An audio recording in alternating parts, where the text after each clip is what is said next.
live. Yeah, yeah, we going live. Hey, hey, we going live. Yeah, yeah, we going live. Yeah, yeah, we going. Yeah, yeah, we going. Yeah, yeah, yeah, we going live. From the 50-yard line, we going live. From the 50-yard line, we going live. From the 50-yard line. Hey. Robert Topics. All right, now this story pains me, right? And I have a lot of opinion on it. Yeah. Because when we mentioned the name Donald Sterling, who had a private conversation leak, and he was forced to sell his team because of that. I think when you have someone like Robert Sarver, who has created a culture of misogyny and racism throughout his organization, I can't imagine that you would look at one isolated incident from Donald Sterling and then look at Robert Sarver's culture that's been created over years and decade, excuse me, that this is a proper punishment for his behavior. So tell them the punishment. So the punishment is he's going to be suspended for a year, which I don't even know what that means. What does that mean? As the owner, how are you suspended? Do you maybe not you go just to can't the be games? Can't be on. Do you not be at the facility? Yeah, maybe that's what it is. But you still run the team. So I get a year vacation. Is what you tell them. Yeah, because I'm still get that paper. Because the money's still going to come. And as a multi-billionaire, he was fined $10 million, which is like $10 to us. Yeah. So, Steph, when you heard not even when you heard the allegations, because these came out a while ago. Yeah. When you heard the punishment. Yeah. After the investigation, how did you feel? So, if I'm honest, the first reaction was, oh, this is our culture. This is just a microcosm of our culture, where rich white men get away with whatever they want to. Mm-hmm. And he's a rich white man. Yeah. So I will say, unfortunately, because we live in a society that this is just our culture, I'm not surprised. Yeah. What I am surprised at is Adam Silver's response to this, because you know how we love Adam Silver. Mm-hmm. We always like he the dopest. He always gets it right. He gets it right. Mm-hmm. And for him to be like, well, I can't force him out. Whatever you did to get rid of Donald Sterling is what needs to happen. Question. What was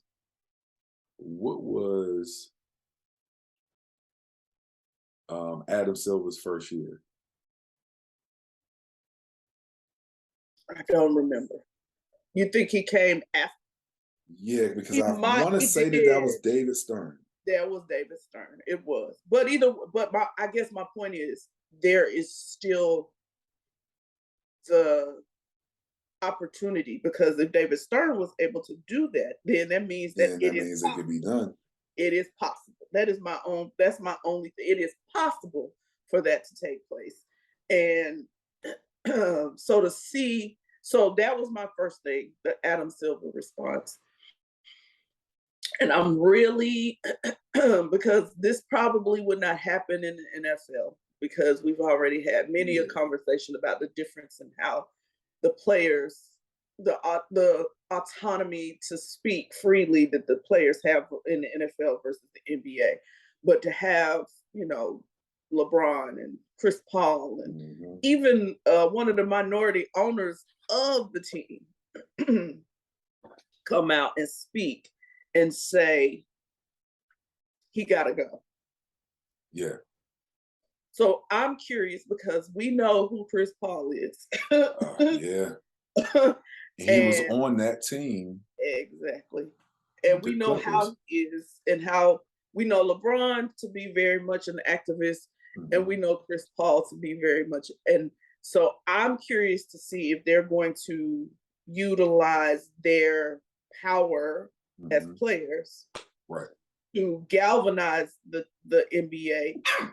Bless you. Thank you.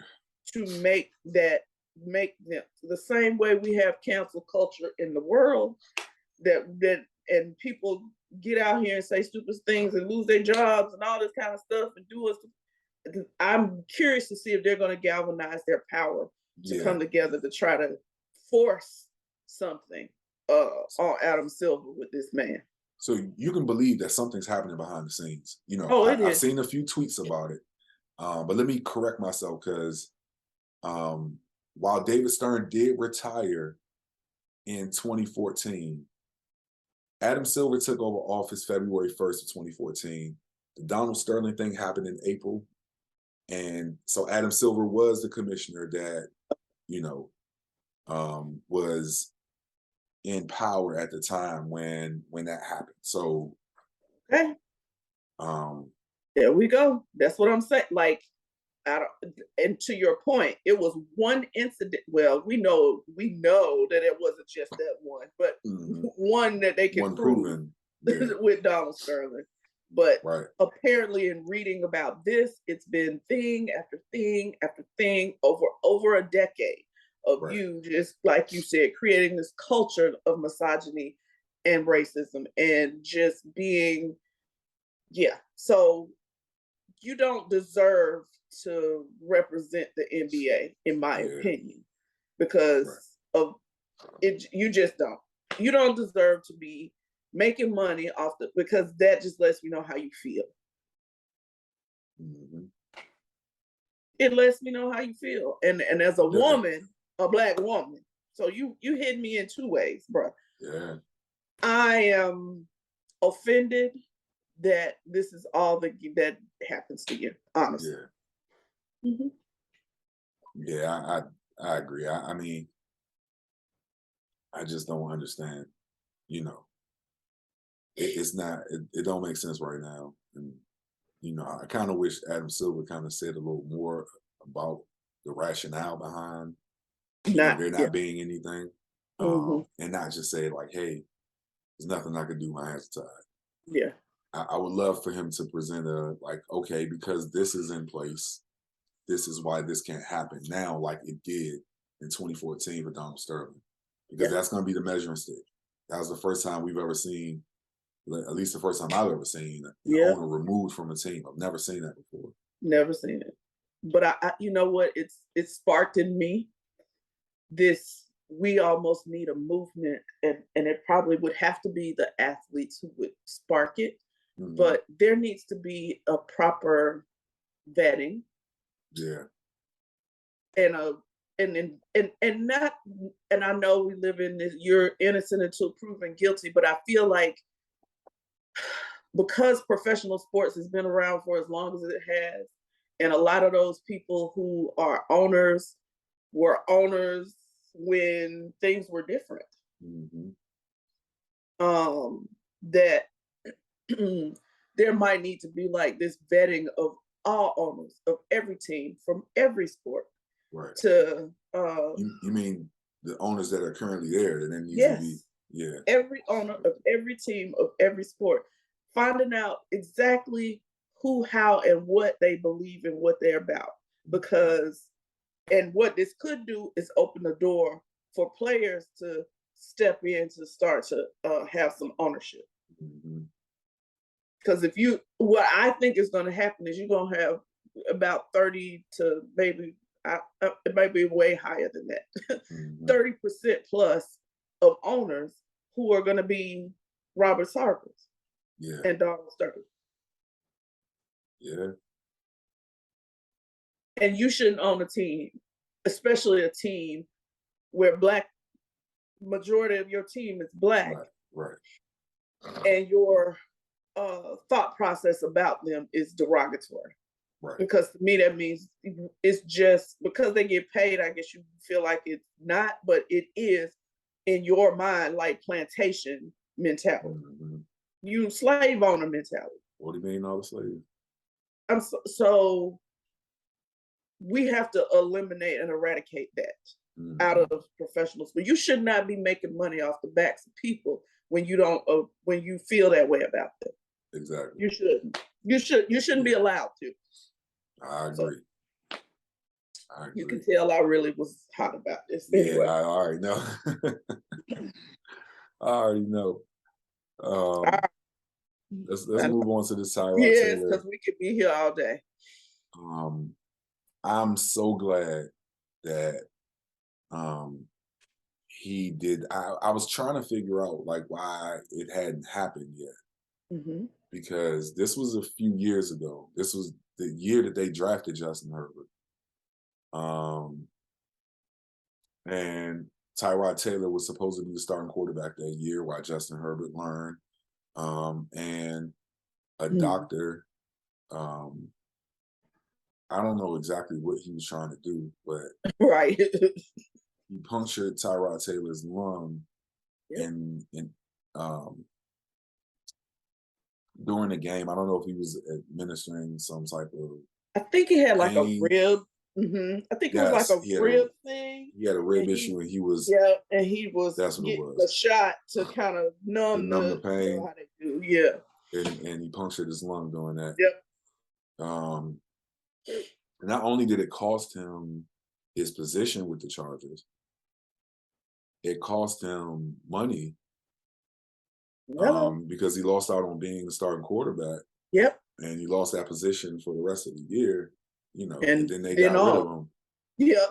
and so he's always been the journeyman quarterback. He had his opportunity. He did really well with the Bills.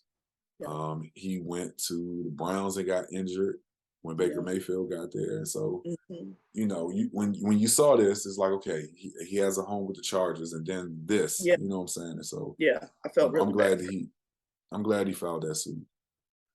Yeah, he should. I mean, I'm wondering why it took so long, but I'm glad that he did it. Yeah, it's been a few years, but I'm glad he did it. He deserves compensation because they can't give him back his time, they can't give him back his opportunities, but you can give him back his money. Right. That essentially was a neglectful thing that, you know what I mean? Like, and as a person who, I'm not a doctor, but I have to kind of be under malpractice type because of what I do. Right. I understand that we make mistakes, but you can't not expect that if you make this big of a mistake that something's coming for you. Right. I'm not saying the doctor's a horrible person. I'm just saying you should know that this is coming for you. Yeah. And you should be accountable for it. You did it happen. Yeah. You know what I'm saying? Yeah. And saying sorry just ain't enough every time. So. No, not at all. Yeah. So good for you, Tyrod. Yes. Yep. All right. So Tom Brady said on the podcast this past week that when he woke up on Monday morning, he felt every bit of those 4 hits and those 2 sacks. Yep. He said while he's made a commitment to the team, he's going to reevaluate at the end of the season. Now, based off of these comments, because I've never heard Tom Brady talk like this. Ever. Do you think he's going to make it to the end of the year? I don't. And then I just read today, which is still another. So his comments, his leaving the team for 11 days. And now I just heard that he is taking every Wednesday off. This happens. This is not a big deal. Some players, veteran players, they do this. But it's Tom Brady. Right. He'll never do this. So the injury comments were interesting. But have you heard, I want to say I sent you the clip. I don't know if you got to see it. Have you heard kind of some of the, I'm going to call it tabloid stuff, but a lot of this stuff has the already personal been confirmed? Stuff? Yeah. No, I know that this. So here, one of my theories. It's either truly trying to appease Giselle in some way, finding some balance in your life, because she thought she had her husband back, and you went.